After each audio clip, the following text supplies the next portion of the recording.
kemarin belum cukup waktunya untuk membahas seluruh kaidah fikih yang disampaikan oleh Ustaz Farid.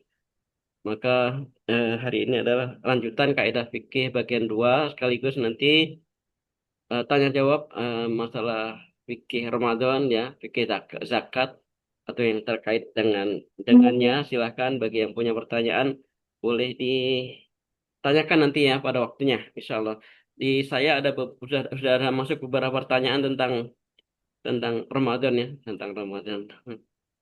Eh, Baik, kita awali dulu dengan membaca suratul Fatihah. Oleh hari ini, ya, semoga menjadi keberkahan buat acara kita di sore hari ini dan eh, keistiqomahan kita dan ketabahan kita dalam thalabul ilmi. Ala hadiniya wa kulli niyatin sholih al-Fatihah. A'udzubillahi minasyaitonirrajim. Bismillahirrahmanirrahim. Alhamdulillahirabbil alamin. Arrahmanirrahim. Maliki yaumiddin. Iyyaka na'budu wa iyyaka nasta'in. Ihdinas siratal mustaqim. صراط الذين أنعمت عليهم غير المغضوب عليهم ولا الضالين آمين. Eh, saya nanti akan menyayangkan slide yang sudah disampaikan oleh Ustaz Farid ke saya. Saya akan siapkan dulu. Saya baru download ya. Sambil menunggu itu kepada Ustaz Farid persilahkan boleh flashback sedikit yang apa yang sudah yang seri satu satu kemarin. Eh, Tafadhal Makhkur Ustaz Farid. Ya, suara saya masuk nggak?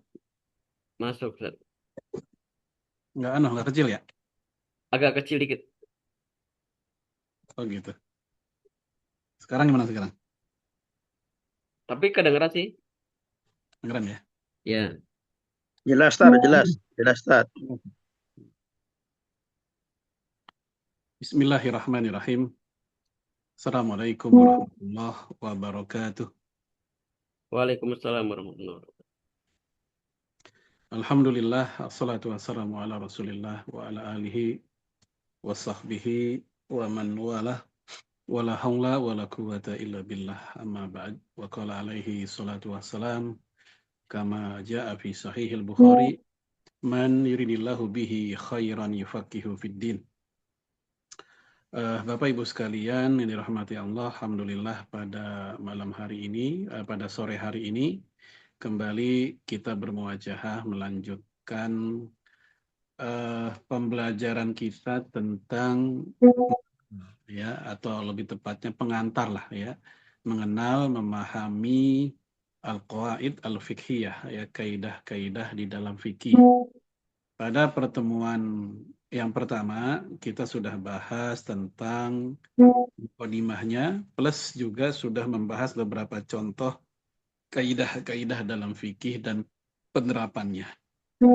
Di al-aslu fil asya al-ibahah, ya hukum dasar segala sesuatu adalah mubah. Illa ma waroda an syari tahrimuhu, kecuali yang ada dasarnya dari pembuat syariat yang mengatakan haram. Nah, ini sudah kita bahas waktu pertemuan lalu. Demikian juga tentang kebalikannya, al-aslu fil ibadat butlan. Hukum dasar dari peribadatan adalah butlan, batil, tidak boleh. Hatta yakuma dalil, sampai adanya dalil yang menunjukkan ya ala wujubihi au alal amr, atas kewajiban aktivitas tersebut ya atau perintahnya. Ini juga sudah kita bahas pada lalu apanya sekaligus dan beberapa kaidah yang lain. Tentu kita tidak akan mengulangi lagi. Ya, sore hari ini kita akan lanjutkan beberapa kaidah saja agar nanti kesempatan tanya jawabnya lebih panjang begitu ya. Yang pertama kita masuk kaidah ya yang berbunyi idza daqal amru ittasa'a. Ya, ya, idza daqal amru ittasa'a, yang artinya jika sebuah urusan, sebuah perkara atau keadaan menjadi sempit, susah, ittasa'a, maka hal itu mendatangkan keleluasaan, mendatangkan kelapangan. Kelapangan di sini maksudnya nyambung ya ke lapangan. Kalau ke lapangan berpisah antar ke lapangan main bola begitu. Jadi ke lapangan maksudnya menjadi lapang. Ya, kemudian lain yang sama dengan itu, mirip-mirip, substansinya sama, Kok itu itu tajlibut taisir. Ya, al-masyaqqah, kesulitan, kepayahan, tajlibut, menarik kemudahan. Ya, situasi susah, sempit, ya, kadang tidak pilihan. Itu tajlibut taisir, ya, boleh dalam kondisi kayak gitu kita menarik yang mudah, ambil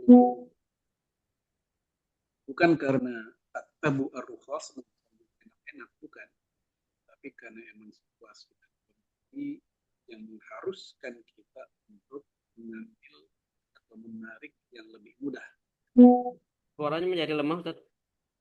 pandangan tersebut. Iya nggak? Dari mana? Dari, Apa Ustaz, suaranya menjadi kecil? dari hadis.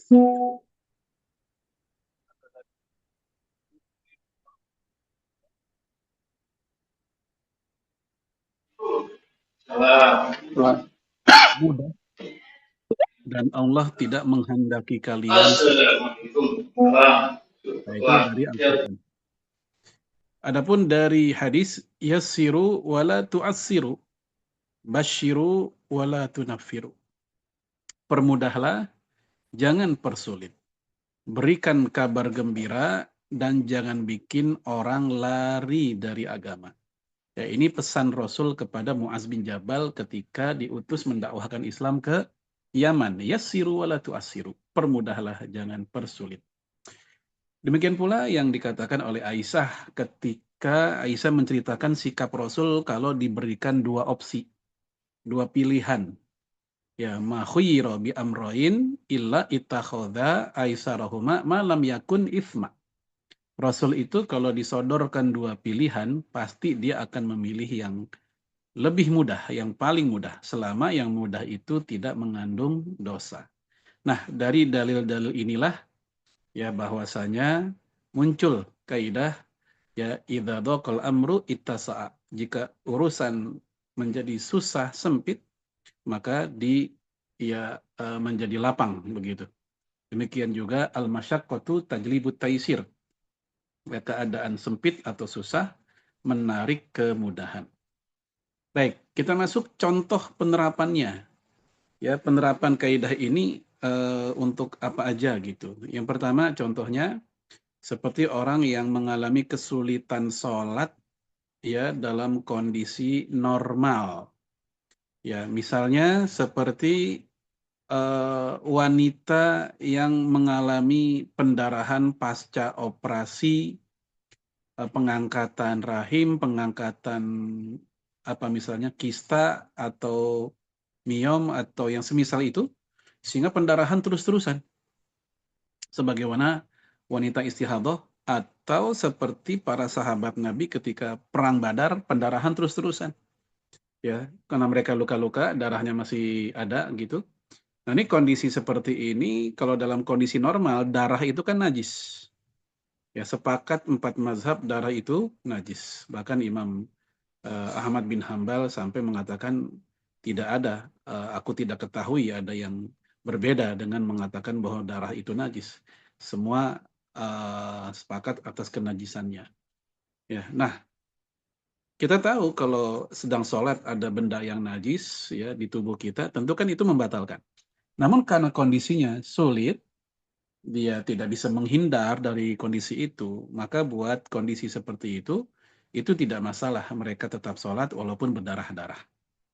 Ya, habis cabut gigi, berdarah-darah. Udah kumur-kumur, ya udah berkali-kali kumur dengan harapan darah nggak keluar lagi, masih aja keluar darah. Maka ini ma'fu anhu, dimaafkan karena kondisi dhaq, kondisi sempit dan susah ya. Baik, contoh yang lain seperti seseorang yang terpaksa ya mengambil pendapat dari sebuah mazhab yang memang lebih mungkin dijalankan saat kondisi yang dia hadapi. Contoh seorang khotib Jumat misal sedang khutbah tahu-taunya pakaiannya kejatuhan kotoran burung misal. Dan si khotib ini punya keyakinan kotoran burung itu najis. Misal dalam mazhab Syafi'i itu kan najis. Ya, anggaplah ini kejadiannya di Indonesia yang rata-rata para kiainya mazhabnya Syafi'i gitu. Nah, kalau dia kekeh dengan pendapat tersebut, tentu itu akan menyulitkan dirinya. Dia harus pulang dulu, ganti pakaian. Ya, kalau dia pulang dulu kan kesian jamaah nungguin. Ya, dan masjid pun juga tidak menyediakan pakaian ganti misalnya. Nah, saat itu seandainya dia langsung mengubah keyakinan ya bahwa kotoran burung itu tidak najis tapi suci, maka itu pilihan yang bisa dia lakukan di saat sulit seperti itu. Hal ini diceritakan oleh Imam Ibnu Qudamah di dalam kitab Al-Mughni. Dia menceritakan khotib seperti yang tadi saya ceritakan. Nah, ketika dia kena kotoran burung, dia mengatakan, mulai detik ini saya menjadi Hambali. Karena Hambali itu mengatakan kotoran burung itu tidak najis. Hewan yang bisa dimakan, bagi mereka kotorannya tidak najis. Beda sama mazhab Syafi'i, semua hewan mau bisa dimakan, mau nggak bisa dimakan, kotorannya adalah najis. Begitu. Nah, ini contoh pengambilan pendapat di situasi yang memang sempit. Atau ketika Bapak Ibu pergi umroh atau haji, lalu kita melaksanakan tawaf. Kita tahu tawaf yang ikut kadang ya kalau lagi sepi ada ya sepi, tapi lebih sering ramenya kan, padat.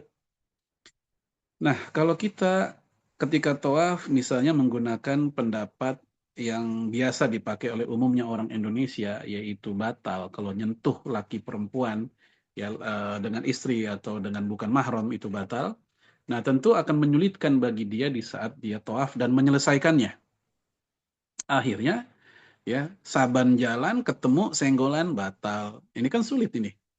Ya, maka saat itu tidak mengapa bagi dia untuk mengambil pandangan Imam Ahmad bin Hambal, Imam Malik, dan Imam Abu Hanifah yang mengatakan tidak batal. Kecuali kalau bersyahwat baru batal, kalau kata Imam Malik dan Imam Ahmad. Abu Hanifah mengatakan syahwat pun tidak batal, yang penting jangan sampai keluar air mani. Nah, dalam kondisi seperti itu tidak mengapa bagi dia mengambil pendapat tersebut, karena itulah pendapat yang lebih meringankan bagi jamaah saat itu. Dan tentang dalil masing-masing mazhab ini itu banyak dan bukan di sini pembahasan kita.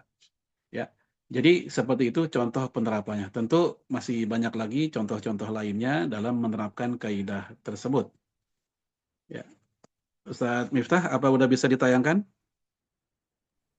Apa Ustaz, ada keeroran dari eh, komputernya atau dari filenya saya kurang tahu. Jadi nggak bisa. Oh, nggak bisa ditayangin? Iya, nggak bisa. Nggak apa-apa Ustaz, ya. Bacain Ya, aja ya. biar lebih Hmm, fokus hmm. nih Iya, ke menghadap ke wajah Ustadz Farid. iya, iya, iya. Baik. Sekarang kita masuk kaidah yang berikutnya, kaidah ke-8 ya. Kalau total dengan pertemuan yang pertama. Pertemuan pertama kita udah bahas 6, sekarang kita bahas mungkin sampai 11 aja. Ya, tadi yang ke-7, sekarang yang ke-8, yaitu kaidah yang berbunyi la dororo wala diror. La dororo wala diror, yang artinya janganlah ya kalian merusak dan juga jangan kalian sendiri yang menjadi rusak. Jadi ada dua tuh, merusak pihak lain, entah itu manusia, entah itu hewan, entah itu lingkungan, dan juga merusak diri sendiri. Nah, kaidah ini secara kalimat berasal dari hadis. Hadis Imam Tirmidzi, hadis Imam Ibnu Majah, yang secara bunyi teksnya emang sama. La dororo wa la diror. Jangan merusak, jangan membahayakan ya orang lain atau pihak lain dan juga diri sendiri. Ya, dan kaidah ini enggak berdiri sendiri, ada kaidah lain yang menjadi derivatnya, yaitu yang berbunyi ad-doror yuzal. Yang namanya bahaya atau mudorot atau kerusakan, yuzal. Dia mesti dihilangkan, segera dihilangkan. Baik, nah kaidah tersebut selain berasal dari hadis, secara Al-Quran pun juga sejalan dengan firman Allah wala tulku biaidikum ila tahlukah. Al-Baqarah 195. Janganlah kamu menjerumuskan dirimu sendiri dalam jurang kebinasaan. Ya, jangan membuat diri kita kena doror lah begitu. Kemudian juga di ayat yang lain, la taqtulu anfusakum, jangan membunuh dirimu sendiri. Nah, semua ayat dan hadis tadi itu menjadi dalil munculnya kaidah la dororo wala diror. Jangan merusak atau membahayakan orang lain atau pihak lain dan juga diri sendiri. Nah, contohnya apa? Contoh penerapannya. Seperti orang yang melawan arus di jalan raya. Jelas itu mencelakakan diri sendiri dan orang lain. Ya, mau motor, apalagi mobil, begitu. Nah, itu sangat punya peluang dia mencelakakan orang lain. Ya, termasuk juga ini berlaku, mohon maaf untuk Bapak Ibu yang pengen banget mencium Hajar Aswad. Mencium Hajar Aswad, dia bukan sunnah haji atau umroh, nggak ada kaitan bahkan dengan seluruh aktivitas rangkaian manasik umroh dan haji, tidak ada. Ya, apalagi dibilang rukun, jauh. Ya, sekedar kita ingin mencium karena batu tersebut pernah dicium oleh Rasulullah. Begitu aja. Sebagaimana Ibnu Umar pernah menciumnya, ya, kemudian Umar bin Khattab pernah menciumnya dan mengatakan kalau seandainya engkau tidak pernah dicium sama Rasul, saya nggak akan menciumnya. Kenapa? Karena engkau hanya batu gitu. Nah, ceritanya kita pengen mencium gitu dalam rangka ittiba'ur Rasul. Tetapi gara-gara pengen mencium Hajar Aswad, apa yang terjadi? Ya, jadi jambak-jambakan dengan jamaah yang lain, saling sikut, ya melukai, hingga akhirnya emosi, keluar kata-kata kotor, terjadilah yang namanya doror, bahaya. Ya, buat diri sendiri dan orang lain. Nah, aktivitas kayak begini jelas terlarang. Ya, malah tadinya niatnya pengen ibadah, malah merusak ibadah itu sendiri. Ya, atau contoh yang lain seperti ada orang yang apa nih, mohon maaf ya buat Bapak Ibu, kalau ada nih ya yang suka merokok. Merokok itu merugikan diri sendiri dan orang lain, perokok pasif. Dia kena banget di kaidah itu, la dororo wala diror. Selain juga kena di dalil yang lain seperti la taqtulu anfusakum atau wala tulku biaidikum ila tahluka. Itu semua walaupun nggak nyebut kata-kata rokok, tapi aktivitas apapun yang membinasakan diri sendiri, merusak diri sendiri secara sengaja, ya itu masuk di situ. Atau contoh yang lain, seseorang yang ingin menyelamatkan seseorang yang tenggelam. Ya, anak kecil tenggelam, nggak bisa berenang. Kita refleks, pengen nyelamatin. Tapi kita juga nggak bisa berenang. Ya, kita nggak bisa berenang juga, ya hanya refleks saja. Begitu nyebur, baru ngeh, baru sadar. Tuh, saya juga nggak bisa berenang. Akhirnya apa yang terjadi? Tadinya yang potensi wafat cuma satu, ini jadi dua. Nah, yang kayak begini masuk kategori doror. Baik, nah ini beberapa contoh dan saya yakin sangat banyak banget ya tindakan-tindakan, perilaku-perilaku yang marah pada la dororo wala diror. Ya, baik itu kaidah yang ke-8. Oh ya, ada bagian tadi ad-doror yuzal. Doror itu mesti dihilangkan. Contohnya apa penerapannya? Misal gini, di depan rumah kita ada jalanan berlubang. Dan jalan berlubang ini cukup bahaya buat para pengguna jalan.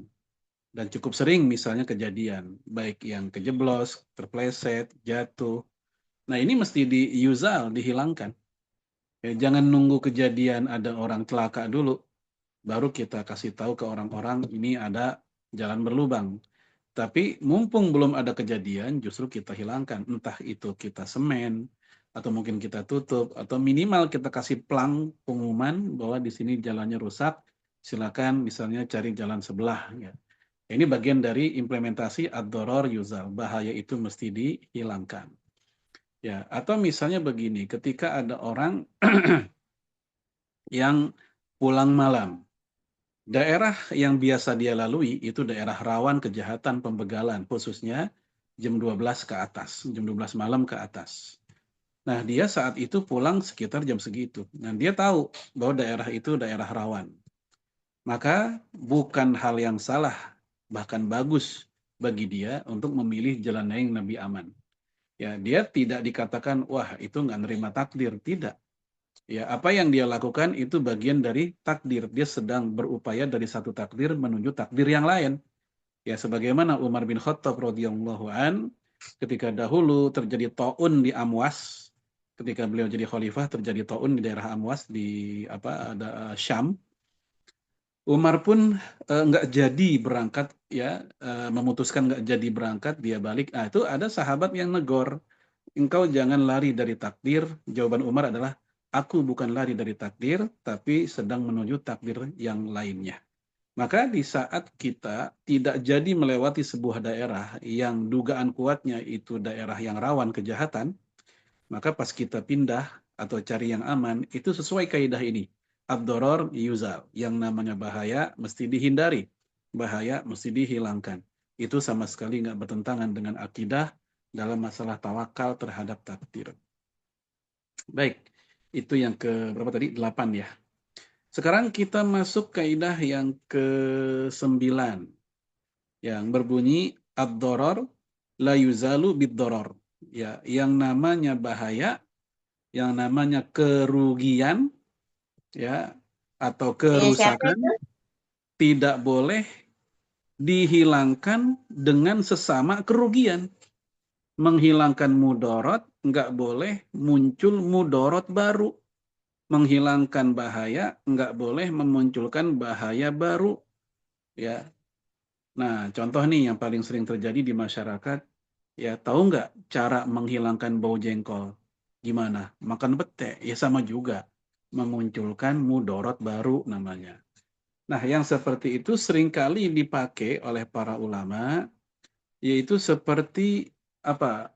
Mengobati penyakit menggunakan obat kadaluarsa. Penyakitnya doror.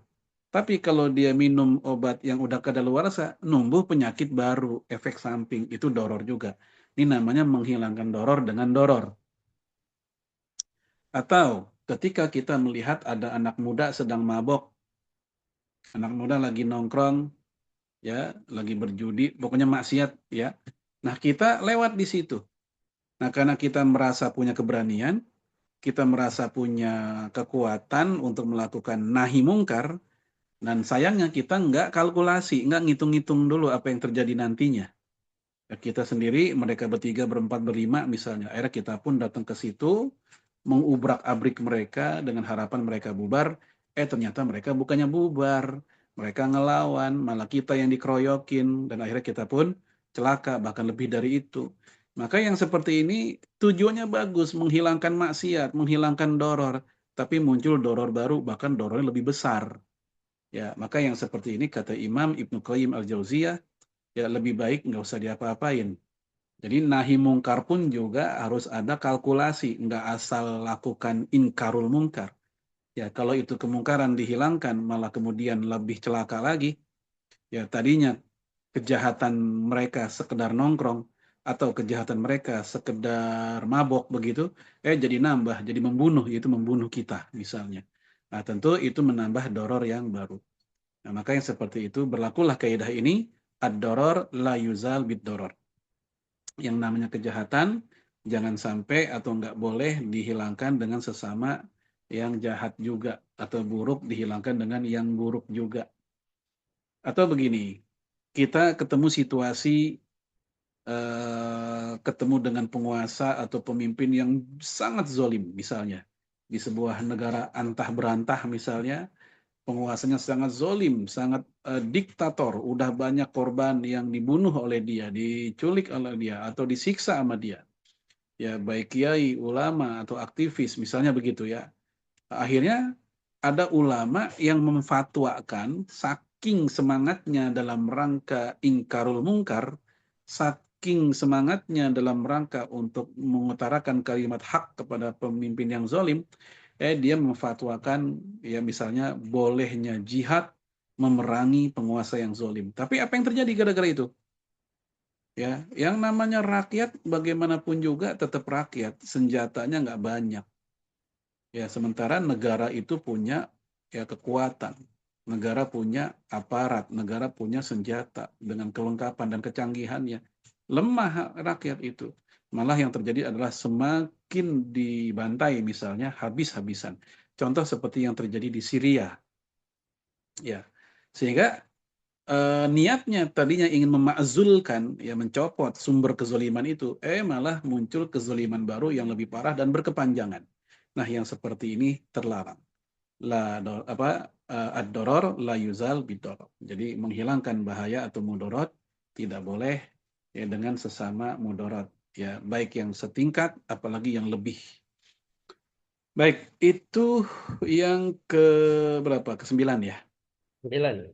Sekarang kita masuk kaidah yang ke-10, al-yaqin la yuzalu bisyak, ya, keyakinan ya, sesuatu yang meyakinkan tidak bisa dihilangkan, dianulir oleh sesuatu yang masih ragu-ragu. Ya, dalilnya dari mana? Yaitu dari hadis yang mana Rasul alaihi salatu wassalam kedatangan seseorang yang ngelapor atau ngeluh tentang kondisi perutnya yang lagi nggak enak pas lagi sholat. Ya, ar-rajul alladhi yukhayyalu ilaihi annahu yajidu syai'a fi sholat. Jadi si laki-laki itu merasakan atau ada sesuatu lah di perutnya ketika dia sholat. Ya, dia pengen tanya, ini boleh nggak dia wudhu lagi atau gimana? Karena khawatir itu udah batal. Ya, buang angin maksudnya. Apa jawaban Rasul? Ternyata la yanfatil au la yansorif. Janganlah engkau menyudahi sholatmu. Janganlah engkau bubar. Janganlah engkau langsung ya ke belakang untuk wudhu lagi. Hatta yasma'a sautan au yajida rihan. Kecuali kalau engkau udah dengar adanya suara atau adanya aroma atau bau. Hadis ini Bukhari. Ya. Nah, hadis ini menunjukkan bahwa kalau masih was-was atau masih kentut nggak ya, buang angin nggak ya, gitu ya, masih begitu-gitu aja, belum betul-betul yakin, Nabi ngasih pesan layan fatil, jangan buru-buru kita bubar. Kita pegang yang paling kita yakin apa. Adapun suara dan aroma, mendengar suara dan mencium aroma, kata Imam Nawawi dan Sayyid Sabiq itu bukan syaratnya. Karena itu hanyalah semacam indikator bantu aja. Adanya bau, adanya suara. Karena faktanya, mohon maaf, ada orang buang angin, nggak ada suara, nggak ada bau, kan gitu. Ya, nah oleh karena itu nggak harus ada suara, nggak ada bau. Yang penting si orang ini yakin dan dia jujur bahwa dia udah buang angin. Nah, dari situlah ya bahwa yang paling penting keyakinannya itu yang menjadi patokan, bukan semata-mata suara dan bau. Nah, makanya kata Imam Nawawi, maknahu ya'lamu wujuda ahadihima wa la yustarattus sima wasyammu bi ijma'il muslimin. Ya, kata beliau, ya dia tahu adanya salah satu dari dua hal itu. Ya, buang angin ditandai dengan suara atau aroma. Tapi kata Imam Nawawi, hal itu bukan syarat. Bahkan ini ijma kaum muslimin. Yang penting adalah keyakinan. Ya, makanya kata saya Sabik juga bilang gitu. Saya Sabik dalam kitab Fikih Sunnah mengatakan, bal al muradu husulul yakin bi khuruji syai' minhu. Maksud dari hadis tadi adalah yang penting keyakinan. Yang penting itu keyakinan bahwa dia emang udah keluar angin. Bukan semata-mata suara dan aroma, karena itu hanya indikator bantu saja, bukan yang utama.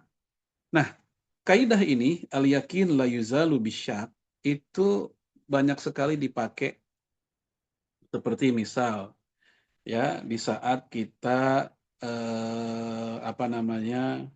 pengen buka puasa dalam kondisi lampu mati, baterai HP habis, masjid nggak ada yang azan, ya karena satu kampung mati semua, ya atau satu negeri misal mati semua gitu ya, HP juga baterainya habis.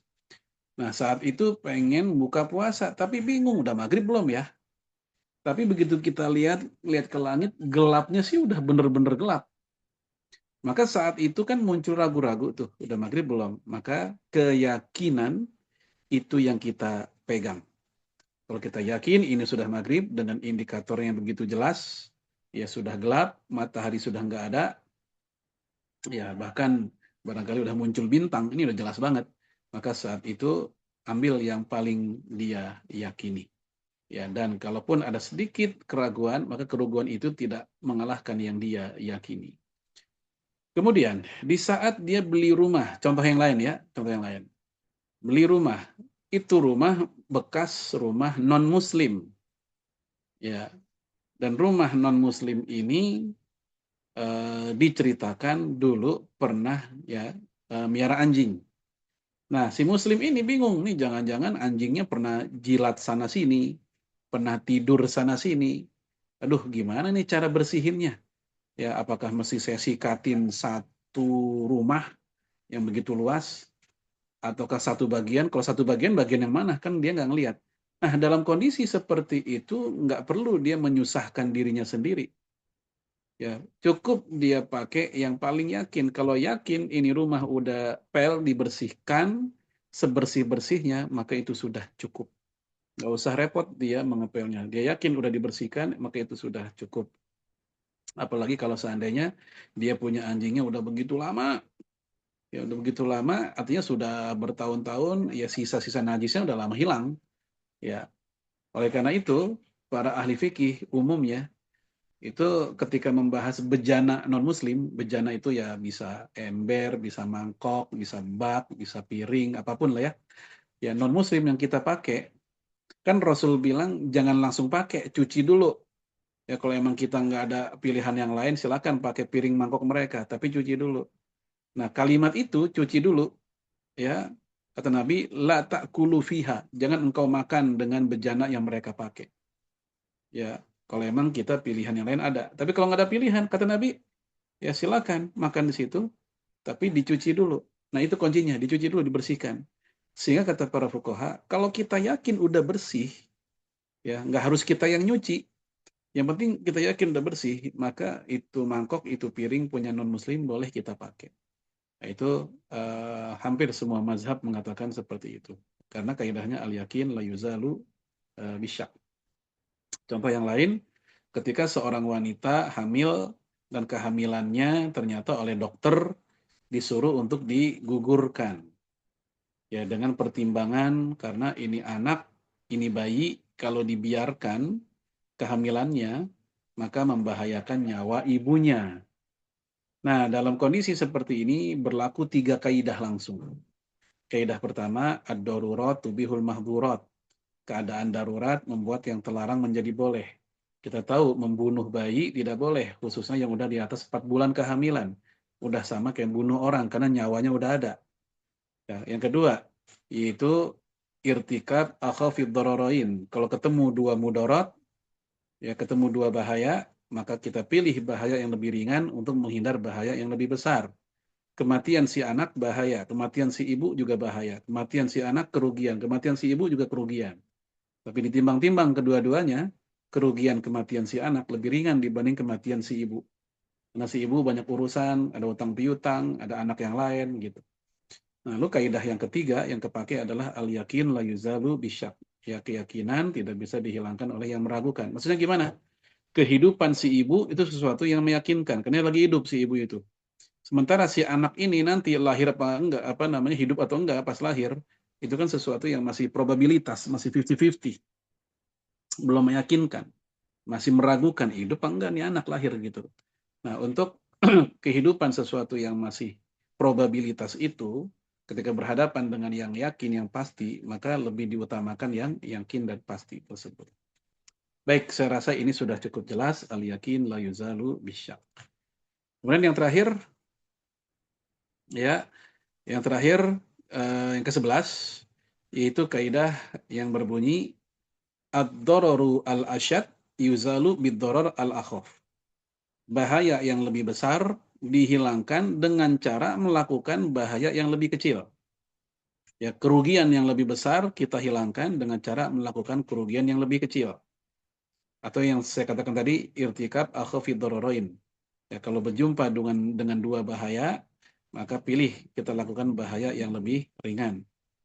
Ya, atau kaidah yang lain, yakhtaru ahwanu syarain, memilih yang lebih ringan di antara dua keburukan, wa akhafud dararain, dan yang lebih ringan dari dua bahaya. Nah, contoh penerapannya dari mana? Atau dalilnya? Yaitu Al-Baqarah 191.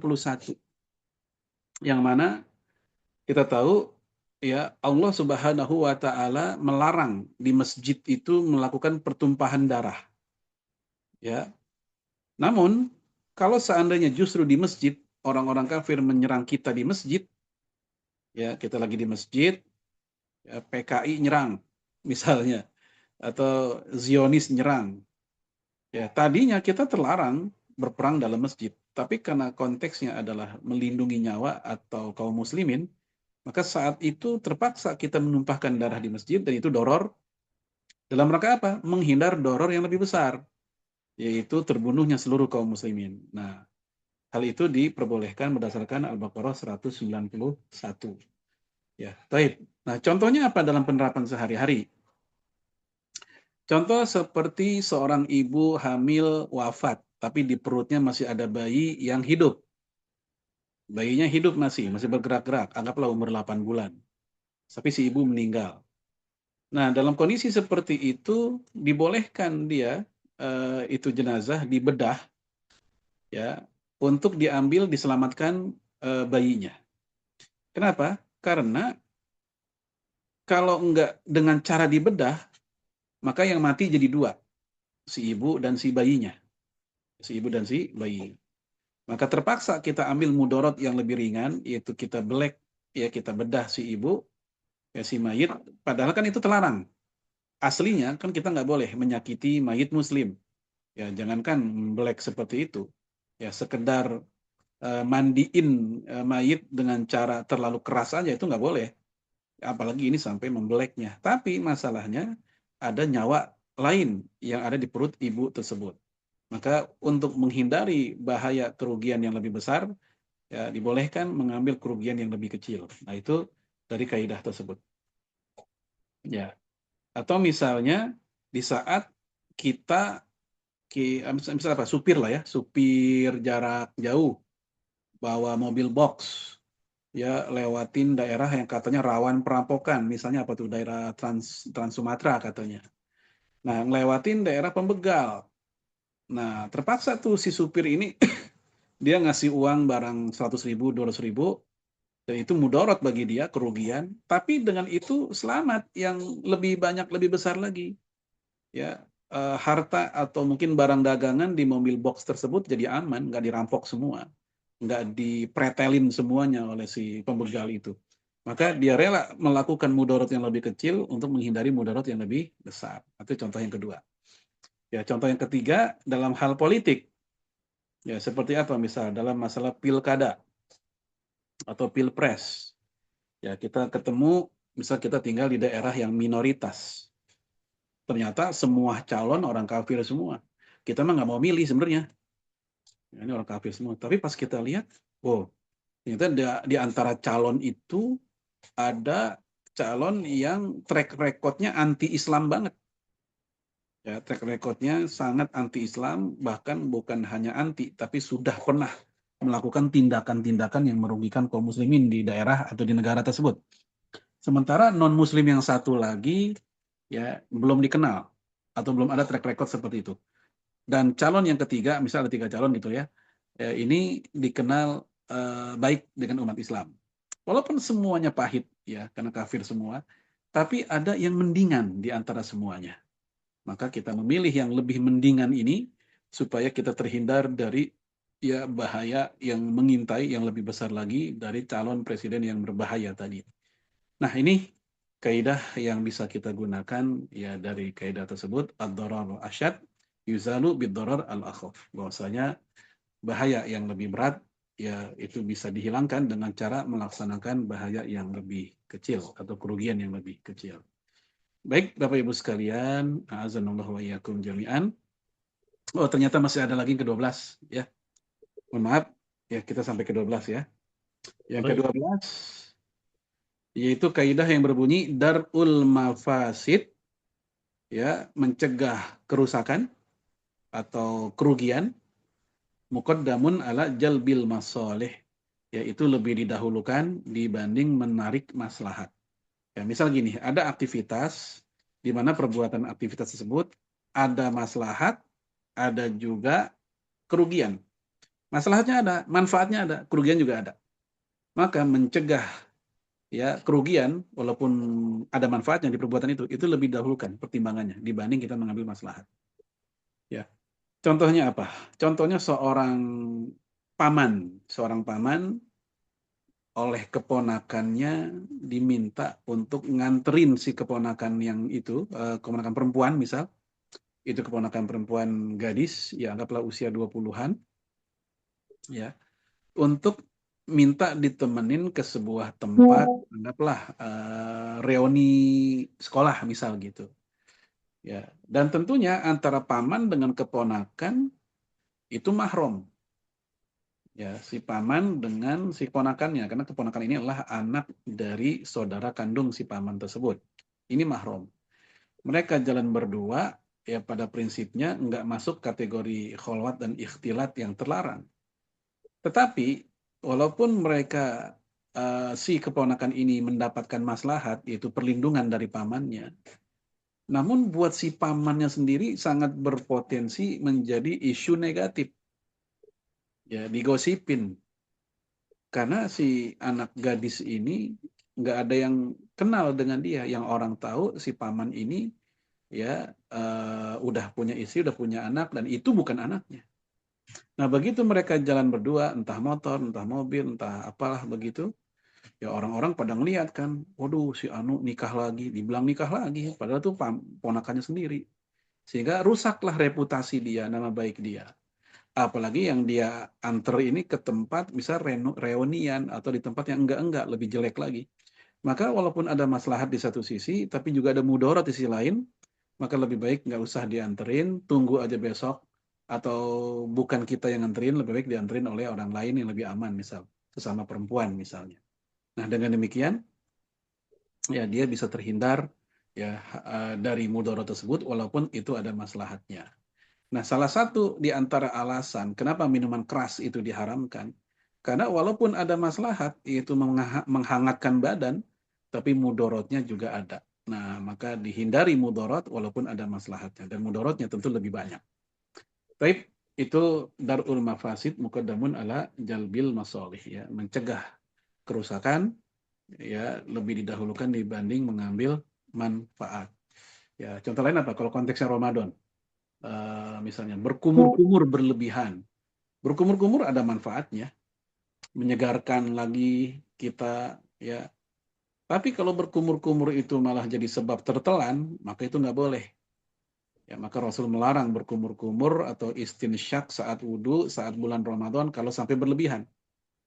Boleh pada dasarnya, tapi kalau sampai berlebihan, khawatir malah berpeluang tertelan atau tersedak, malah itu bahaya. Maka di satu sisi ada manfaat, tapi ada juga peluang mudaratnya, maka itu lebih baik dihindari. Nah, buat Bapak Ibu juga nih yang sering diundang acara reunian juga hati-hati itu. Acara reunian ada maslahatnya, silaturahim katanya, ya kan? Bisa saling tukar informasi, mungkin ada lowongan kerja buat anak cucu, misalnya gitu kan? Reunian. Tapi hati-hati gara-gara reunian terjadi CLBK kan gitu. Cinta lama belum kelar. Akhirnya ngerusak hubungan dia dengan istri atau suami di rumah. Mudorotnya ada. Nah, yang seperti ini, kalau emang seperti itu kejadiannya, lebih baik kita nggak usah ikut acara-acara yang berpeluang ada mafsadat dan mudorot. Walaupun maslahatnya juga ada. Baik, walau miswab segitu dulu. Saya kembalikan ke Ustadz Miftah. Benci di sini. Assalamualaikum Jangan panas. warahmatullahi wabarakatuh. Oh. Waalaikumsalam warahmatullahi wabarakatuh. Jadi CLBK itu cinta lama belum kelar, Ustaz ya. Singkatan ala versi Ustadz Farid. Masya Allah, barakallah, jazakallah Ustadz Farid, banyak tambahan ilmu dari kaidah-kaidah fikih yang ini kita butuhkan dalam kondisi sehari-hari ya. Eh, dan itu menjadi panduan buat kita untuk menentukan sikap gitu ya. Silakan Bapak Ibu sekalian, nggak ada yang bertanya langsung, boleh raise hand. Taruh lagi yang baru. Eh, ada yang mau raise hand? Apakah tentang ini ataukah tentang Ramadan Ustaz ya? Iya, boleh. Ya karena kita judulnya Tarhib Ramadan, menjelang Kalau Ramadan. gitu Saya boleh nanya, Ustaz Oh Miftah, ya, Om Miftah? silakan Pak Suryo Ganesha dari Saudi. Ah, Boleh boleh open cam Kak? ya boleh, Ustaz. Iya iya iya. Enggak. Assalamualaikum, Ustaz. Waalaikumsalam warahmatullahi wabarakatuh. Ah, ya, Benar. kepada Ufa, mau tanya Ustaz Farid, untuk amalan Ramadan sih sebenarnya, Ustaz, bukan fikihnya ya. Kalau menurut Antum, Ustaz, hmm, lebih baik mengejar, kan Ramadan Syahrul Quran ya, kita lebih baik mengejar banyak tilawah. Misalnya kalau di Ramadan tahun lalu kan, misalnya ini 4 juz, mungkin tahun ini pengen lebih gitu kan, 5 juz, atau mungkin lebih memperbanyak variasinya. Misalnya tahun ini targetnya menghatamkan kitab tafsir gitu, Ustaz. Gitu. Hmm. Eh, Mana lebih baik gitu. Soalnya kan kalau dari contoh para salaf kan mereka lebih banyak tilawah gitu ya, Ustaz ya. Sebanyak Iya. mungkin khatam gitu kan. Nah, tapi kita pengen variasi juga, Ustaz. Pengen variasi gitu kan, kita pengen tadabbur juga gitu kan. Pengen sekali-sekali khatamin satu kitab tafsir yang gampang aja gitu untuk Ramadan Iya. ini gitu. Tapi kan kita nggak bisa dapat semua nih, Ustaz. Ya kan pasti kan harus dikurangi, mungkin tilawahnya jadi nggak banyak gitu. Menurut Antum gimana, Ustaz? Mungkin mohon arahannya. Jazakallah khair. Nah, Mohon silakan itu. Ustaz. Ini pertanyaan Ya, dari teman sendiri yang sering ketemu di grup. Enggak, ya. Ustaz? Ini namanya Pak Surga, Surya Ganesha. Iya. Baik, jadi kalau kita lihat latar belakang, kenapa salafus soleh itu kok ketika Ramadan tilawah terus, ya mereka ngejar khatam. Ya karena untuk tadabur, memahami tafsir dan seterusnya itu udah kerjaan mereka sehari-hari, udah biasa di bulan-bulan lain. Ya, jadi ketika bulan Ramadan mereka menspesialkan itu untuk khatam. Oleh karena itu Abu Hanifah bisa 60 kali khatamnya ketika Ramadan. Ya, khatama Abu Hanifah Al-Quran Sittina khutmatan. Kan begitu bunyinya dalam kitab Akhbar Abi Hatim.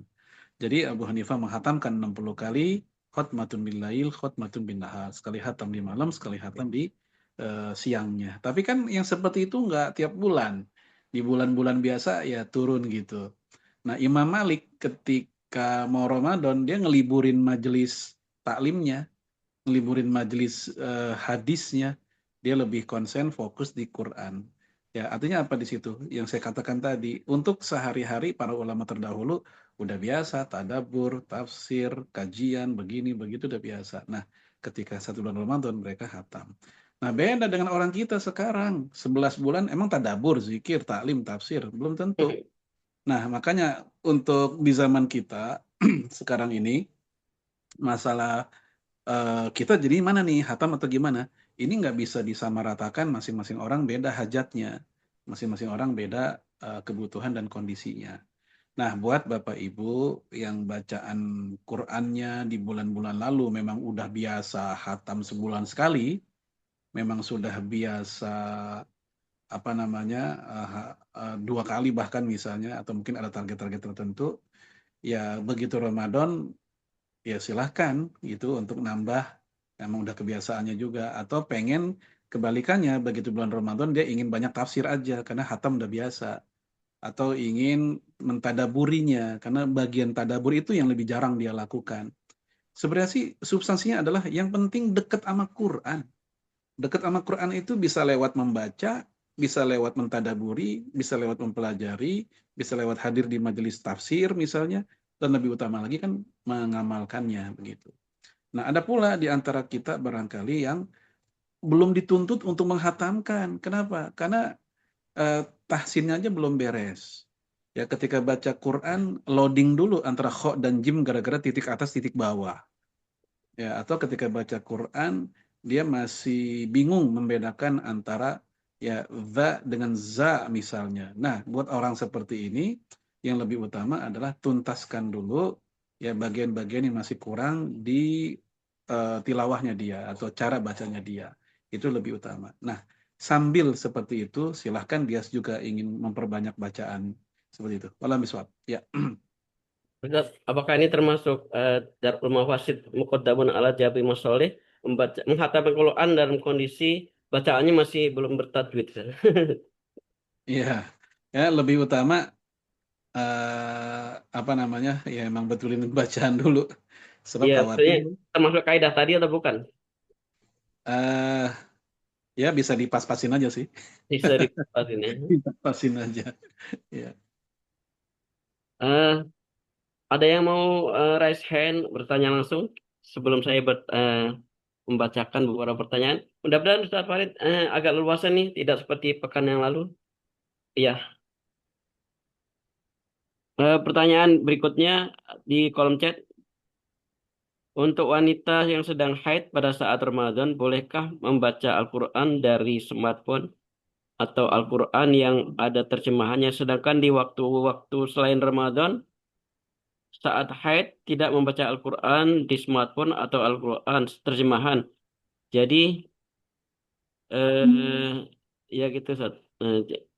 Jadi, yang Ya. kalau di waktu lain hati-hati, kalau di Ramadan sayang waktu gitu, Ustaz. Gimana, Ustaz? Ya. Para ulama hari ini, baik Al-Azhar maupun Saudi, ya mereka sepakat bahwa Al-Quran yang di smartphone itu, yang kita download aplikasinya, itu hukumnya bukan mushaf. Karena mushaf itu harus tetap apa adanya, yang ada di kertas nggak pernah ganti itu. Ya, dan juga belum tercampuri oleh terjemahan, apalagi pakai catatan kaki, keterangan tajwidnya. Itu kalau udah kayak begitu bukan lagi dikatakan mushaf, tapi itu tak ubahnya seperti majalah atau buku keislaman. Ya, walaupun isinya mayoritas adalah ayat Quran begitu. Jadi yang mushaf itu hanyalah yang full Al-Quran, ya, dan nggak pernah berubah. Kalau Al-Quran digital di HP kita, lah kan HP kita lebih sering buka WA-nya, bukan Quran di situ. Kan kadang Al-Quran, kadang WA, ya, kadang juga Tokped misal gitu kan, atau ya yang lain apa marketplace gitu.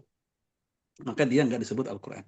Sehingga membaca Quran langsung lewat mushaf dengan baca Quran lewat HP itu ada sedikit perbedaan secara nilai. Ya, secara nilai lewat Al-Quran, mushaf, dia dapat 2 poin. Pertama, membaca Quran itu sendiri dan pahala memandang mushaf itu udah ibadah. Nah, sementara kalau HP, karena dia bukan mushaf, maka dia dapat 1 poin, 1 nilai, yaitu nilai baca Qurannya saja. Karena di HP nggak dikatakan mushaf. Kemudian dalam masalah sikap juga otomatis jadinya ada perbedaan. Kalau dengan mushaf, kita dituntut untuk wudhu dulu kalau kita mau megang. Ya ini sepakat 4 mazhab. Kalau mau megang mushaf itu dituntut untuk wudhu dulu. Ya ada yang mewajibkan, ada juga yang bilang sunnah. Tapi umumnya mengatakan wajib. Tapi kalau mushafnya di HP atau yang apa namanya ya, digital atau apalah gitu atau yang bukan mushaf yang udah kecampur dengan yang lain-lain, maka tuntutan untuk wudhu dulu itu tidak sekeras seperti di saat kita memegang mushaf ya. Ya, sampai dikatakan ya buang angin pun dalam kondisi masih hadas kecil, kita megang HP yang pas banget pas lagi kita buka Quran gitu. Itu tidak mengapa, seperti yang dikatakan Syekh Muhammad Shalih Al-Munajjid dengan alasan karena itu bukan mushaf, itu hanyalah benda elektronik ya yang pas banget lagi ada gambar Qurannya. Namun kalau kita bicara lebih utama, lebih afdol, emang lebih afdol hendaknya dia wudhu dulu. Nah, demikian pula di saat kita haid sama. Nah, kalau di saat haid, dia ada tambahan pembahasan. Bukan hanya masalah menyentuh mushaf. Karena lagi haid, walaupun nggak nyentuh mushaf, lalu dia baca Quran, itu pun juga ranah debat para ulama. Dan kita udah pernah bahas dulu di kajian RQS ini. Ya, mayoritas mengatakan tetap, walaupun nggak nyentuh, ya orang lagi haid baca Quran itu terlarang. Ya, namun sebagian ulama seperti Sa'id bin Jubair, Hasan Al-Basri, ya Ibnu Abbas, kemudian Ibnu Hazm, ya Syekh Yusuf Qardawi, Al-Albani, bagi mereka sama sekali nggak ada masalah, nggak ada larangan yang lugas ya untuk wanita haid membaca Quran ketika haid. Ya, bahkan menyentuh pun ketika haid bagi mereka pun dibolehkan. Tapi ini pendapat minoritas ya, umumnya mengatakan terlarang. Kecuali ada hajat seperti buat guru, ustazah atau santriwati yang pengen setoran atau lagi ujian, yang memang mau nggak mau mereka harus baca, maka dalam hal ini Ibnu Taimiyah, kemudian Syekh Utsaimin itu mengatakan hal itu boleh dilakukan karena ada hajat untuk melakukannya saat itu. Wallahu a'lam bishawab. Ya. Dan kalau nggak salah ada ayat-ayat Quran atau surat-surat yang sudah menjadi zikir gitu Ustaz. Seperti ayat kursi, surat Muawwidzatain dan Ikhlas Ya. gitu Ustaz. Itu tidak perlu kalau berhadas nggak masalah Ustaz ya. Kalau hadas kecil nggak ada masalah, ya hadas kecil. Tapi kalau hadas besar kembali ke niat. Kalau dia membaca Bismillahirrahmanirrahim, walaupun itu dari Quran, tapi niatnya bukan lagi baca Quran, tapi niatnya lagi zikir, maka dia nggak dihitung sebagai baca Quran. Ya, atau Alhamdulillahirabbil alamin. Dia niatnya baca itu lagi zikir, maka nggak dihitung lagi baca Quran. Ayat kursi juga begitu Ustaz. Ya, kata Imam Nawawi, membaca ujung-ujung ayat ketika lagi haid itu tidak terlarang karena nggak dianggap satu ayat. Tapi kalau bacanya satu ayat, kata Imam Nawawi masih terlarang, termasuk ayat kursi. Walaupun apa namanya saat itu niatnya gitu ya buat apa tadi? Buat zikir Zikir. misalnya. Hmm. Ya, karena dia satu ayat. Ya, kalau yang ujung-ujung ayat yang bernilai zikir itu nggak apa-apa dibaca kalau emang niatnya pengen zikir, bukan ingin baca Quran. Ya paling tidak itu penjelasan dari Imam Nawawi ya. Sementara kalau yang lain kan tidak mempermasalahkan. Ya mau mau full, mau sedikit, ya walaupun yang tidak mempermasalahkan itu pendapat minoritas ya. Walau miswak. Baik, kita beralih ke tema lain ya. Ustaz ada yang bertanya, saat Ramadan memberi iftar itu termasuk infak sedekah atau bukan gitu.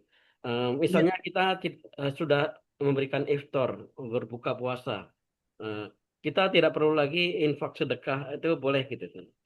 Nah, Ya tanya. kalau mau nambah bagus, mau itu doang juga udah cukup nggak apa-apa. Karena hadisnya luar biasa, hadis Sahih Muslim. Man fattara sha'ima. Siapa yang memberikan buka puasa buat orang yang berbuka, kana lahu mislu ajrin fa'ilihi. Dia dapat pahala yang sama dengan orang yang sedang berbuka itu. Ya, walaupun dengan modal 50.000 beli minuman sedus yang model kayak gelas tuh ada 48 ya biasanya. Yang minum misal 48 orang berpuasa lagi buka, kita dapat tuh pahala 48 orang. Seandainya kita nggak sedekah yang lain nih, misal ya, itu aja udah luar biasa tuh. Tapi kan bagi seorang muslim kan kita jangan berpuas diri gitu. Kalau emang kita bisa lebih, kenapa enggak gitu. Malam biswab. Pertanyaan berikutnya tentang ini Ustaz. Tadi seorang PRT pembantu rumah tangga di rumah non Muslim atau bahkan pekerja restoran non Muslim gitu memasak hidangan-hidangan yang haram gitu Ustaz. Apakah Hmm. ada alkohol atau babi dan sebagainya? Dia cuma membantu saja tidak mengkonsumsi. Gimana hukumnya Ustaz? Iya. Eh, Walaupun dia tidak mengkonsumsi, tapi dia ikut memfasilitasi, membantu menuangkan, membantu menghidangkan. Maka ini masuk kategori ayat la ta'awanu 'alal itsmi wal udwan. Jangan saling bantu, saling memfasilitasi, saling menolong dalam dosa dan kejahatan, dosa dan permusuhan. Jadi begitu. Itu tetap terlarang. Dan ditambah lagi dalam hadis Imam Abu Daud juga ada tuh, atau di hadis Tirmidzi juga ada. Nabi mengatakan man saqahu sogiron, orang yang nuangin minuman keras ke anak kecil, wa huwa lam ya'rif bihalalihi wa haramihi, dan si anak kecil ini nggak ngerti halal haram, haqqan 'alallahi ta'ala, maka si yang nuangin itu, ya kayak bartender gitu kan, nuangin kan tuh, ya, Ya, haqqan 'alallahi ta'ala ayuskiyahu min rodagotil khobal. Di akhirat nanti Allah akan minumkan dia dengan minuman namanya rodagoh al khobal. Apa rodagoh al khobal? Yaitu usorotun min ahlin nar. Keringat mendidih yang keluar dari tubuh para penghuni neraka. Padahal dia nuangin doang, nggak ikut minum.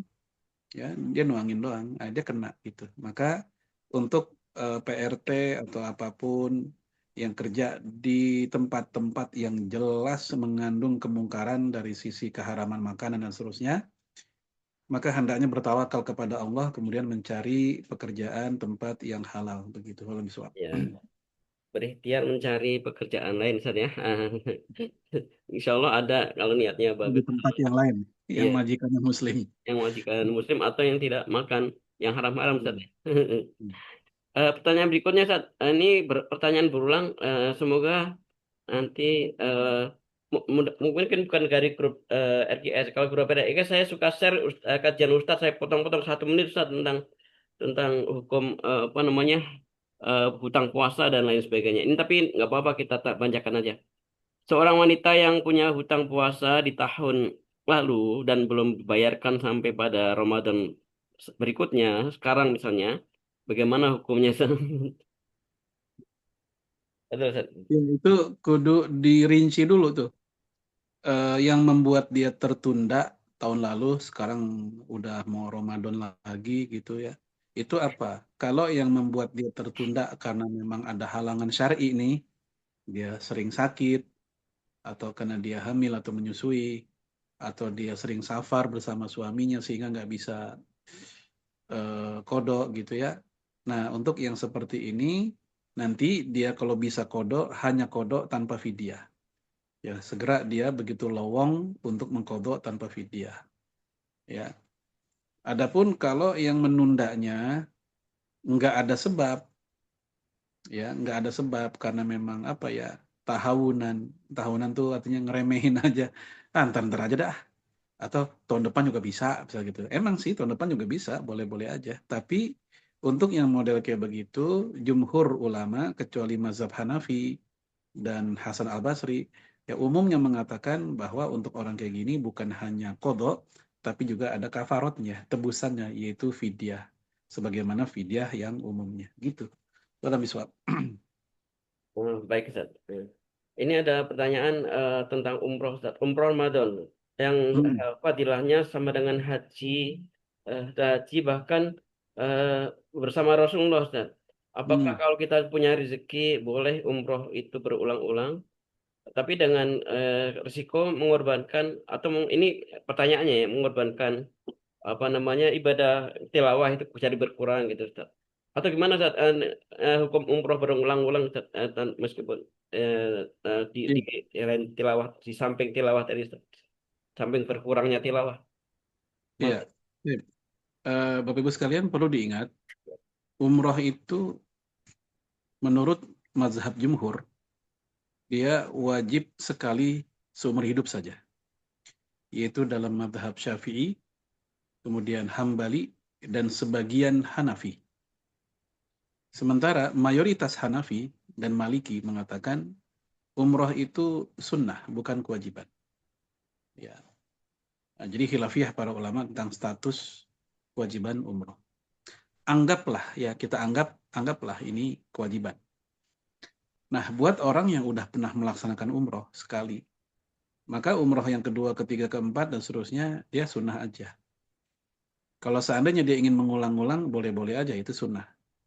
Tapi jangan lupa, dalam masalah aktivitas peribadatan atau amal soleh, kan kita juga ada pertimbangan yang namanya fikhul aulawiyat, fikih prioritas. Kalau memang saat itu dana yang ada, ya bisa buat umroh, tapi saat yang bersamaan, sebenarnya ada seseorang atau sekelompok orang atau situasi yang lebih membutuhkan ya dana kita itu, lebih wajib untuk ditolong. Maka sebenarnya lebih utama bagi dia bukan umroh, tapi menolong sesama muslim yang sedang membutuhkannya. Ya, karena ketika ada kewajiban bertemu dengan yang sunnah, maka kewajiban lebih diutamakan untuk dilakukan. Misal kita mau berangkat atau udah mau daftar umroh, taunya kita punya keponakan yang minta bantuan atau saudara minta bantuan. Ya, bantuan apa? Misal buat SPP sekolah atau semesteran kuliah, lagi nggak ada duit sekian juta rupiah, akhirnya terpaksa tuh kita nggak jadi, kita kurangin gitu. Nah, hal ini berdasarkan perilaku kaum salaf. Abdullah bin Mubarak dan rombongannya pengen pergi haji, bukan lagi umroh nih, haji. Ya, di tengah perjalanan ketemu seorang wanita yang sedang ngosek-ngosek tempat sampah. Lalu Abdullah bin Mubarak bertanya, ngapain bu? Ya, lagi nyari makanan buat anak saya. Wah, terenyuhlah Imam Abdullah bin Mubarak. Ya, karena dia melihat seorang wanita kelaparan sampai ngosek-ngosek sampah. Makanya Abdullah bin Mubarak membatalkan pergi hajinya. Dan dia pun mengumpulkan perbekalan dan perbekalan orang-orang di belakang untuk si ibu ini supaya bisa bertahan buat kehidupannya selama setahun ke depan. Maka nggak jadi tuh Imam Abdullah bin Mubarak untuk pergi haji. Dia pulang Karena mereka sendiri udah pernah haji sebelumnya. Nah, inilah pertimbangan fikih aulawiyat begitu. Nah, termasuk dalam masalah umrah berkali-kali. Nah, kecuali buat orang yang memang dia sedekahnya banyak di mana-mana, ya sedekahnya banyak di mana-mana, modal juga banyak, silakan dia umroh lagi karena yang wajib-wajib juga sudah dia laksanakan, nggak ada masalah, ya. Kalau misalnya, ya.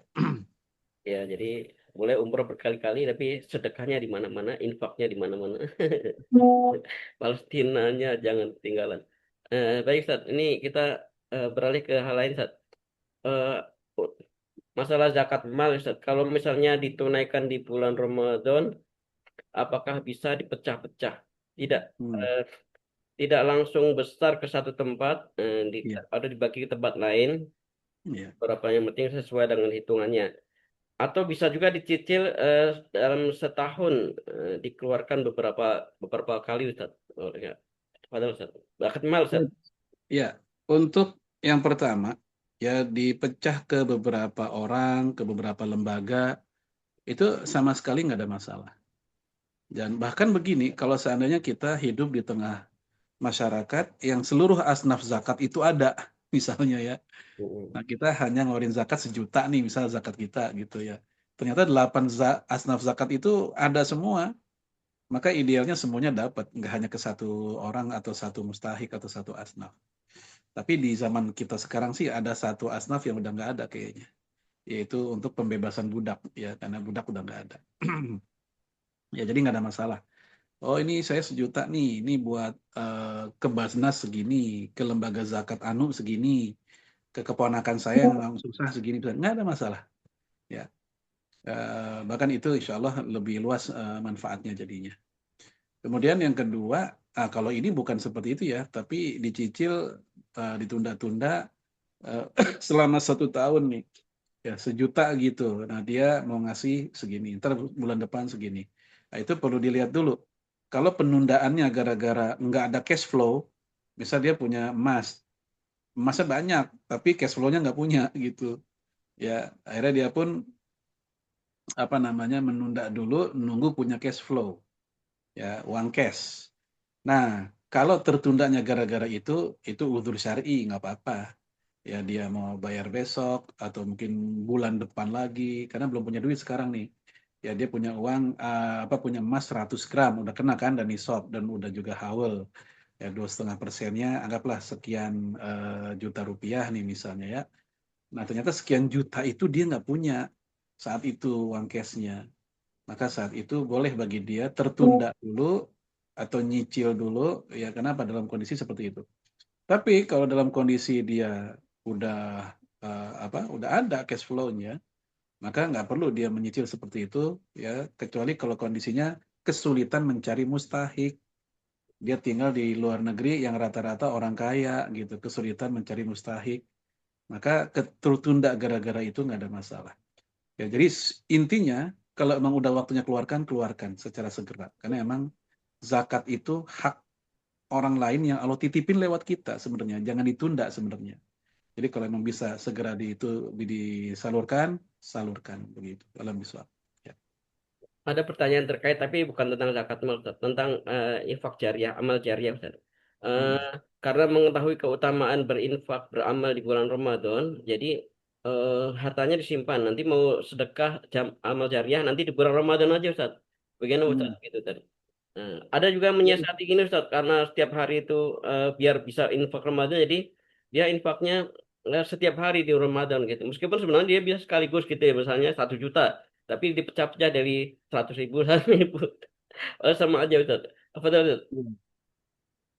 Baik, ini amrun wasi ya istilahnya, ya. Perkara yang lapang sebenarnya, lapang aja.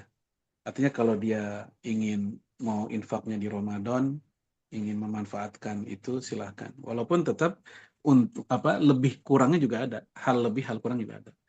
Ya kelebihannya apa? Dia mungkin akan mendapatkan keutamaan sedekah di bulan Ramadan.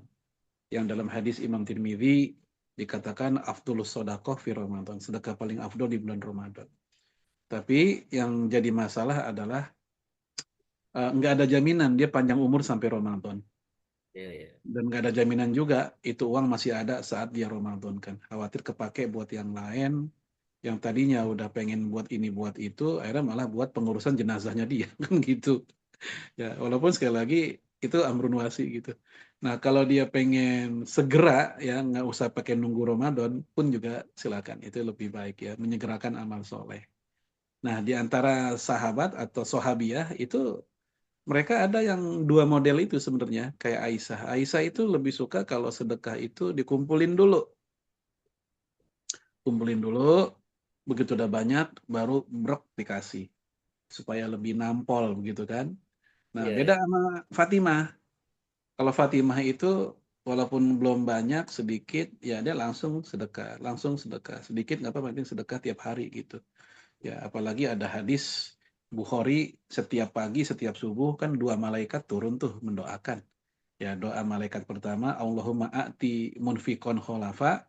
Ya Allah, untuk orang yang hari ini berinfak, bersedekah, kasih dia gantinya. Nah, untuk malaikat yang kedua, itu mendoakan kebalikannya. Allahumma a'ti mumsikan talafa. Ya Allah, untuk orang yang tidak bersedekah, ya binasakanlah hartanya. Begitu. Nah, untuk kita, terserah nih mau milih gaya Fatimah tiap hari, ya walaupun sedikit tapi rutin, atau seperti Aisyah dia dengan niat bukan meninggalkan sedekah, bukan, dia punya niat supaya lebih banyak nantinya sehingga dia nggak kena doa malaikat yang kedua, ya karena dia memang sebenarnya bukan ingin menahan tapi dia sedang mengumpulkan supaya lebih banyak nantinya begitu. Walau bisawab. Kecuali kalau ada yang darurat itu Ustaz, baiknya ya disegerakan Ustaz ya. Misalnya Iya, ini RKS sewa rumahnya habis bulan bulan ini. Udah mau iya infak, nah betul. Ramadan aja gitu udah lewat. Iya Iya. harus sekarang Ustaz ya. Alhamdulillah. Misal misal aja, Alhamdulillah RKS sudah terbayar sewanya. Ini ada pertanyaan tentang pasangan yang berhubungan suami istri ini penting buat pengantin baru atau pengantin yang setengah baru, saya masih harus bersemangat baru. Eh, apakah kafarat hubungan suami istri itu untuk suami saja atau dengan istrinya juga, Ustaz? Bagaimana kalau satu pertanyaan itu kafaratnya untuk satu suami aja atau atau dua-duanya? Bagaimana kalau dilakukan dalam keadaan safar yang dimana orang boleh tidak puasa? Pertanyaan ketiga, Iya. eh, istri bayar kafarat tidak bisa puasa 2 bulan berturut-turut karena ada haidnya, Ustaz. Bagaimana cara Iya. ininya, Ustaz? Solusinya? Baik. Betul, Ustaz. Ada tiga pendapat sih dalam masalah itu ya, tentang masalah suami istri yang berhubungan ketika Ramadan. Siapa yang kena kafarat? Yang pertama, pendapat pertama mengatakan sama ya, laki bini suami istri kena, karena pelakunya kan mereka berdua. Ya sehingga kafarat berlaku buat mereka berdua. Pendapat yang kedua yang mengatakan ya kafarat itu tergantung ya siapa inisiatornya. Ya kalau inisiatornya dari suami ya suami yang bertanggung jawab gitu. Atau kebalikannya kalau dari istri begitu ya. Nah, Inisiator. pendapat ketiga yang mengatakan hanya suami, ya hanya suami yang kena kafarat. Ya, contohnya Imam Ahmad bin Hambal, dia pernah mengatakan, aku tidak kenal adanya kafarat buat perempuan. Ya, artinya dalam penelitian Imam Ahmad bin Hambal nggak pernah ada kafarat buat istri. Kafarat selalu buat suami. Dan ini juga dikukuhkan oleh Imam Nawawi. Imam Nawawi juga ikut pendapat itu. Kemudian Imam Ibnu Qudamah juga bilang seperti itu. Ya, jadi dan saya lihat juga kebanyakan para ahli fikih modern ya zaman kita rata-rata ikut pendapat ketiga bahwa kafarat itu hanya berlaku untuk suami, tidak berlaku untuk istri begitu. Wallahu a'lam. Ya. Baik, Ustaz. Jadi ya seperti itu ya. Pertanyaan berikutnya, Ustaz. Apa ya? Membedakan mushaf itu dengan yang murni baca Al-Quran atau ada terjemahan, itu bagaimana Ustaz pendapat seperti itu? Terima kasih. Membedakan Ya. mushaf, ya, apa beda? Yang mushaf yang disebut mushaf Hmm, itu yang memang yang masih berbahasa Arab semua, belum diterjemahin. ya, Seperti yang dikatakan oleh Imam Ibnul Arabi, kemudian Syekh Manna Khalil Qattan, lalu Sayyid Sabiq, dan lain-lain. Ya, mereka mengatakan kalau masih asli bahasa Arab, belum dialih bahasakan ke bahasa-bahasa yang lain, maka itulah mushaf. Tapi ketika udah dirubah ke bahasa yang lain, udah jadi bahasa Indonesia, bahasa Inggris, bahasa apa, maka hakikatnya dia udah nggak lagi seperti mushaf. Karena kekuatan bayan itu penjelasannya, itu udah menurun.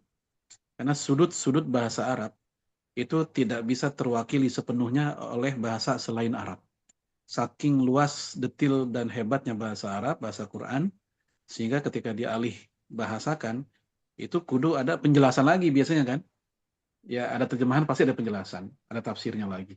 Karena memang setelah ketika diterjemahkan, itu nggak cukup memadai mewakili bahasa aslinya. Ya itulah kenapa nggak dikatakan sebagai bayan. Maka dia tidak lagi dikatakan mushaf ya, sebagaimana masih asli bahasa Arab gitu. Alam suap ya. Iya. Eh, Dan bukan di HP saja ya. Kalau di HP meskipun ayat semua bukan mushaf tetap ya. Iya. Walaupun itu ayat semua, tapi kalau di HP ya bukan mushaf juga. Ya, ya. Ini pertanyaan tentang menunda bayar puasa hampir 2 tahun. Dan dia udah terkategori bayar fidyah. Bisanya gitu. Apakah fidyahnya dihitung per hari, Ustaz? Misalnya 2 tahun berarti 60 hari gitu, Ustaz?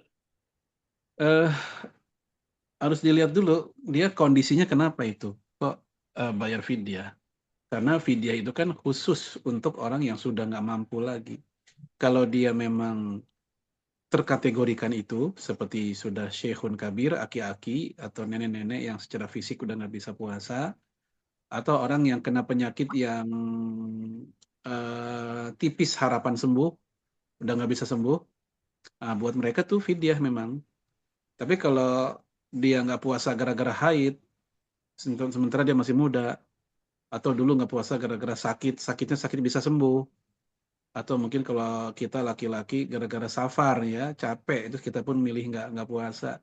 Tapi sekarang kan kita kuat, maka ini bukannya fidyah itu qadha harusnya. Atau karena apa lagi misalnya, karena hamil menyusui. Nah kalau karena hamil menyusui udah sering banget saya bahas Ya, ya. bahwasanya hamil menyusui itu ya ada 4 pendapat ya.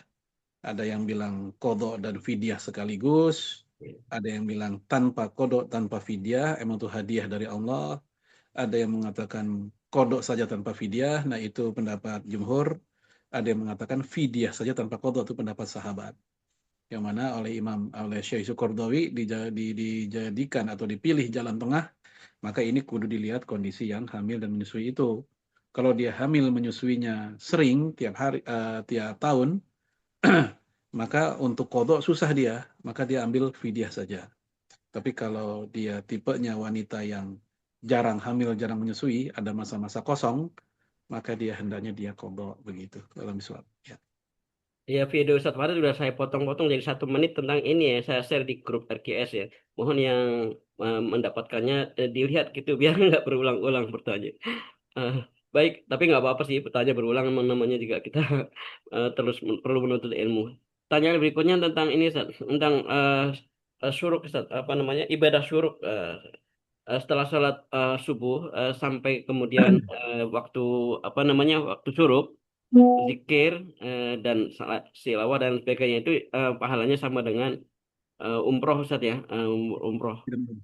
Bisakah sholat syuruk tersebut eh, diniatkan juga dengan suatu hal di saat pertanyaannya Ustaz. Eh, Mm-mm. Tambahan pertanyaan dari saya, kalau untuk wanita gimana Ustaz mengenai ibadah syuruk ini? Ya, syuruk nama waktunya ya, nama peristiwa Ya, terbitnya matahari. Salatnya namanya isyraq ya, lebih dikenal di kitab-kitab fikih salat isyraq syuruk. pakai qaf ya. Dan dilakukannya bukan pas banget waktu terbitnya matahari karena itu masih waktu terlarang. Ya, dilakukannya kurang lebih kalau ukuran standar zaman sekarang anggaplah 15 menit setelah itu, setelah syuruk. Ada Setelah pula syuruk Ustaz, setelah terbit ya. mm-mm. Hmm, Ada pula yang mengatakan 20 menit kayak Syekh Abdullah Al-Faqih. Tapi dulu saya pernah nanya sama Imam Masjid UI dari Jordan waktu terawih di sana ya mungkin belasan tahun lalu dan dia aslinya orang Palestina tapi tinggal di Jordan. Waktu saya tanya kebiasaan orang sana, orang Jordan itu sholat isyroknya kapan? Sama, dia bilang 15 menit setelah isyrok juga, setelah syuruk gitu. Ya. Kemudian boleh nggak diniatin duha? Nggak usah pakai diniatin juga, itu emang udah duha menurut jumhur. Oh, udah tua, Ustaz. Menurut jumhur ulama, sholat isyrok sama sholat duha itu dia juga sebenarnya. Bedanya adalah itu duha di awal waktu. Ya, Ibnu Abbas mengatakan al-isyrok wa ad-duha. Ya, sholat isyrok itu ya sholat duha, kata Ibnu Abbas. Ya, maka kita nggak kaget kalau ada yang mengatakan, ya saya udah sholat duha, kapan ya sholat isyrok itu ya duha di awal waktu gitu. Ada juga sih yang bilang isyrok dan duha itu dua sholat yang berbeda, ada. Tapi lebih umum, lebih banyak yang mengatakan sholat isyrok itu hakikatnya juga duha, tapi dia duha di awal waktu. Artinya kalau dia mau duha lagi nanti-nanti, ya itu juga dibolehkan, silahkan gitu. Walam bisawab. Ya. Eh, Kalau nggak salah duha itu boleh 3 kali saja ya. Ada di awal, di tengah, dan di akhir gitu ya. Ya, Hmm. maksimal 12 rakaat yang Rasul lakukan.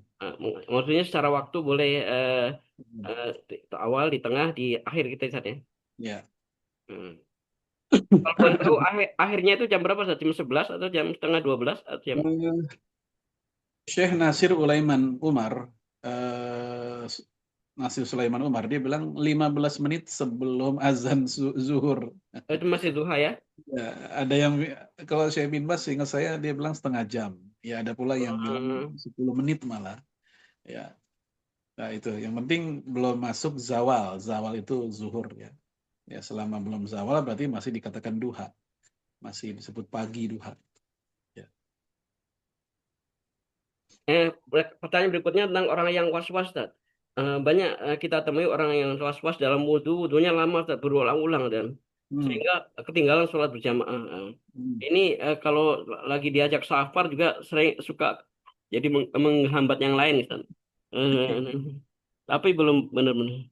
Kita sudah sudah ada niat menempuh kesembuhan, tapi belum sembuh-sembuh. Bagaimana Ustaz, nasihatnya Ustaz? Ini di masjid-masjid Ya. kampung banyak Ustaz, saya dulu. Ya, memang ini apa ya? Ini kan ada masalah di mental juga ya. Hmm, Mental blocking perlu ada nih, karena kadang tuh orang was-was itu dia udah menganggap dirinya seperti itu, kayak nggak bisa sembuh, padahal bisa ya. Dan yang seperti itu perlu diterapi sebenarnya. Jadi ini bukan hanya masalah fikih. ya, Dulu ya. Imam Syafi'i itu pernah ketemu anak muda kayak gitu, udah wudhu berkali-kali, ya tapi ngerasa belum suci. Lalu dia ngeluh ke Imam Syafi'i, saya wudhu udah 3 kali, tapi kok saya merasa belum suci. Kata Imam Syafi'i, ya udah kamu nggak usah sholat. Loh, kok malah nggak sholat? Ya karena orang gila udah nggak wajib sholat, digituin sama Imam Syafi'i. Eh, Karena udah 3 kali wudhu masih merasa belum suci juga, itu kan kebangetan gitu ya. Maka ini perlu diobati secara psikis sih. Ya, nggak sekedar masalah fikih. Harus ada kesadaran dari dianya bahwa dia itu punya masalah di situ. Kan yang jadi masalah kalau dia nggak ngerasa masalah, ya ya, orang ya. sakit tapi nggak ngerasa sakit, ya akhirnya dia ngerasa nyaman dengan sikapnya itu, padahal ngerugiin diri dan orang gitu. Walau biswab, ya. Ini maksudnya ke al yakinu la yuzalu bisyak Ustaz ya. Kalau sudah Hmm. yakin ya jangan kemudian dibatalkan gitu. Saya pernah dulu Ustaz waktu zaman muda dulu, muda sekarang masih tua. Pernah juga kena kejangkitan syak itu ketika was-was Hmm. itu ketika di kampung, tapi alhamdulillah ada sembuh. Ini pertanyaan terakhir mudah-mudahan. Iya. Ketika seorang ibu-ibu yang punya sakit diabetes yang setiap hari minum obat dan untuk suntik insulin dan jantung dari dokter tidak merekomendasikan untuk saum, bagaimana Oh, harus memilihnya Ustaz? Dan jika ketika saum wajib qada atau fidyah? Ya, baik. ya, Gini, kalau pihak dokter tidak merekomendasikan saum dan itu ternyata berlangsung terus-menerus, artinya gini, memang penyakit yang diderita oleh dia itu penyakit yang memang apa namanya, harus minum obat mulu gitu. Kan ada penyakit yang harus begitu tuh. Ya, ketergantungan obat terus, dan dia terjaga kesehatannya karena obat, ya nggak bisa sembuh misal. Maka untuk penyakit dengan jenis seperti ini yang tidak memungkinkan puasa, yang kalau dia puasa dia langsung drop, maka memang bukannya kodok lagi udah. ini fidyah. Seperti yang dikatakan oleh Imam Ibnu Qudamah. Penyakit yang sudah tipis harapan sembuh, walaupun nampaknya dia segar bugar, tapi kalau dia puasa langsung drop ya hari itu juga, maka yang kayak begini dia bukannya kodok tapi dia fidyah gitu. Wallahualam bishawab. Nah, baik. Ini terakhir banget, Ustaz, kelewatan. Waktu sholat Qiyamul Lail itu dari kapan ke kapan, Ustaz? Ini terakhir banget, insya Allah. Waktu sholat malam ya Ya. sebagaimana witir juga sama, yaitu setelah seseorang ya setelah waktu selesai sholat isya ya, atau kita udah ba'diyah isya lah misalnya, ya itu sudah mulai berlaku terus sampai menjelang fajar atau azan subuh. Ya, azan subuh menjelang 5 menit aja misalnya, dan kita masih sempat dapat 1 rakaat 2 rakaat misalnya, itu masih qiyamul lail ya. Yang penting jangan sampai udah azan. Kalau udah azan subuh, maka dia udah waktu fajar, udah nggak bisa lagi dikatakan qiyamul lail. Gitu. Jadi rentang qiyamul lail itu panjang. Dan yang paling utama memang setelah tengah malam atau jauful lailil akhir, sepertiga malam terakhir, itu yang paling utama. Walau bisa.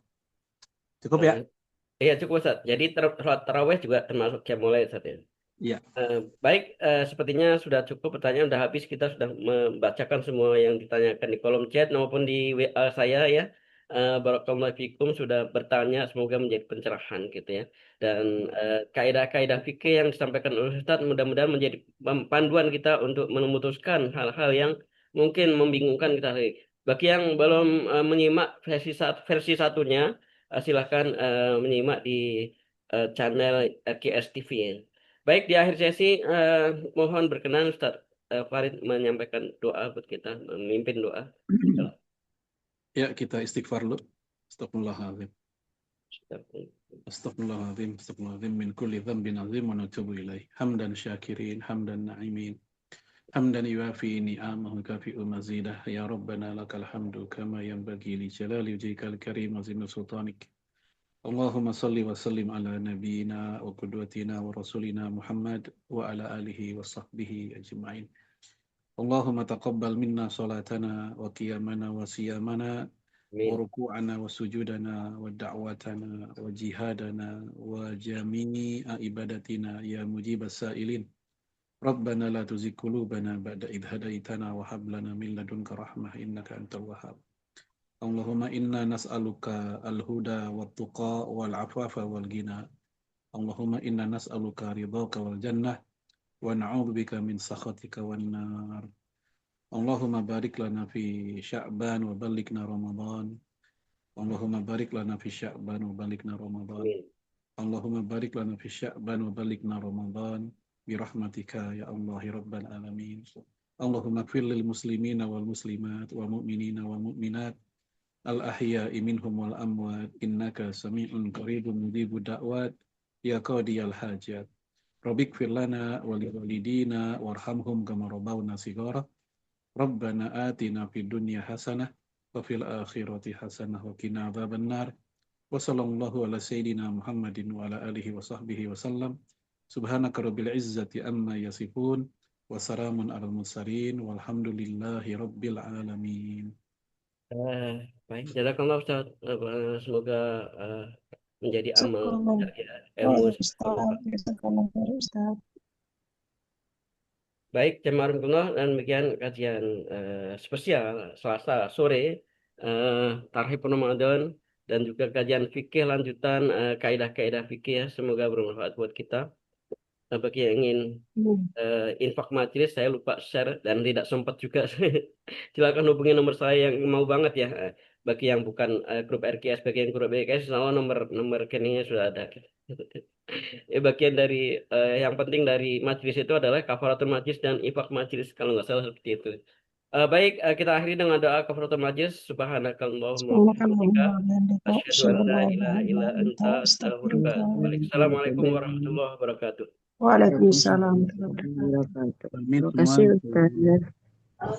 Kalau semua Assalamualaikum warahmatullahi wabarakatuh.